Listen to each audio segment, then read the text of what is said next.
नमस्ते सबैजनालाई। आजको यो सुन्दर बिहानमा तपाईहरूलाई मेरो गाउँको सानो संसारमा स्वागत छ।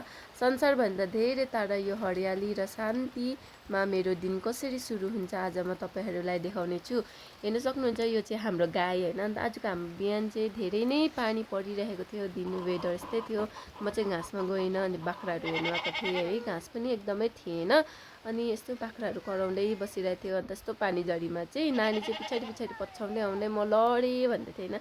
यति क्युट देखेको नि। त्यहाँदेखि मैले चाहिँ घाँस नकाटेर मैले चाहिँ खाना बनाएँ है। चुलामा बनाएको खाना चाहिँ एकदमै मिठो हुन्छ।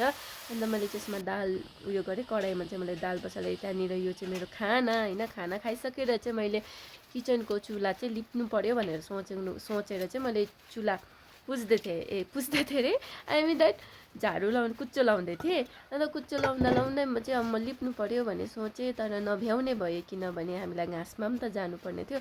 अनि मैले त्यसलाई चाहिँ किचन चाहिँ एकदम चिटिक्कै मजाले उयो कुच्चो लगाइराखेर चाहिँ म चाहिँ लागेँ घाँस तरफ होइन।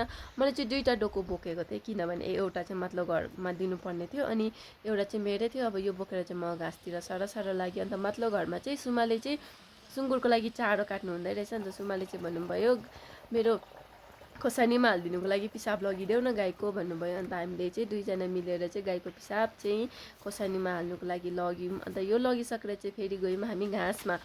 त्यहाँदेखि त्यो सकेर घाँसमा गयौँ होइन। उसको चाहिँ मैले भिडियो सुट गरिदिँदै थिएँ होइन। घाँस यस्तो मजाले काट्छ चिल्लो न चिल्लो होइन। अन्त म चाहिँ यहाँनिर सुपन्जा र कचिया लिएर बसिरहेको छु। मैले पनि घाँसै काट्दैछु। मेरो चाहिँ भारी पुगेको थिएन, अल्छी लाग्दै बस्दै काट्दै थिएँ। अन्त भारी पुगेर चाहिँ म चाहिँ गएँ घर। ऊ पनि घरै जाँदैछ। हामी दुईजना चाहिँ लाग्यौँ घर होइन। अन्त बाटो चाहिँ हेर्नु सक्नुहुन्छ, रेनी सिजनमा चाहिँ यति बाटो बिग्रिन्छ। गाउँ बस्तीमा चाहिँ धेरै साह्रो पर्छ होइन, चिप्लिँदै जानुपर्छ।